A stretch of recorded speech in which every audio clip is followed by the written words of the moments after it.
In the previous video, we learned how we can find the cube roots of numbers in exponential form. But what if the numbers are large and are not in exponential form? Well, we use the prime factorization method. Say we want to find the cube root of 216. Our aim is to reduce this number to its prime factors. We write the number here and draw lines like these. Now we think of one prime number that is a factor of 216. We know that 2 is a factor of 216, so we write a 2 here and we divide 216 by 2 and write the quotient here, that is 108. 2 multiplied by 108 gives us 216. So we continue with the same procedure. We think of a prime factor that is a factor of 108. Well, 108 is also divisible by 2, and 2 multiplied by 54 gives us 108. Again, since 2 is a factor of 54, we write 2 here and write 27 here as 2 multiplied by 27 equals 54. We stop when we get a prime number here. 27 is not a prime number, and hence we continue with the same process. Now the prime number that is a factor of 27 is 3. So we write 3 here.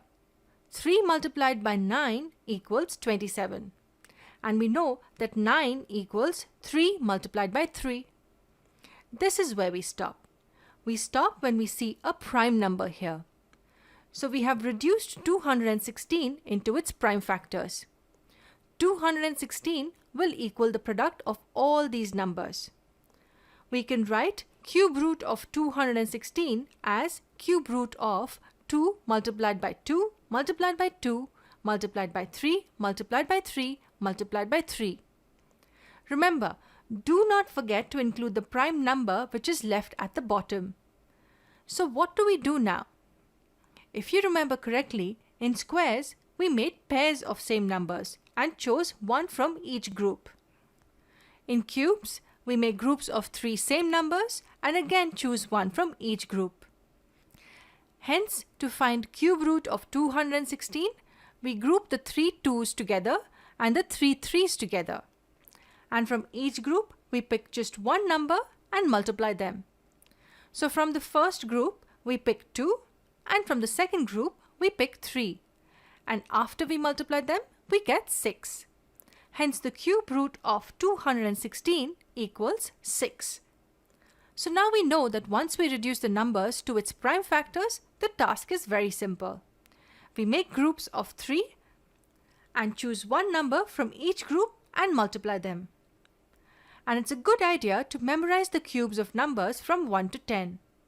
I'm talking about the cubes and not the cube roots. Why do I say this?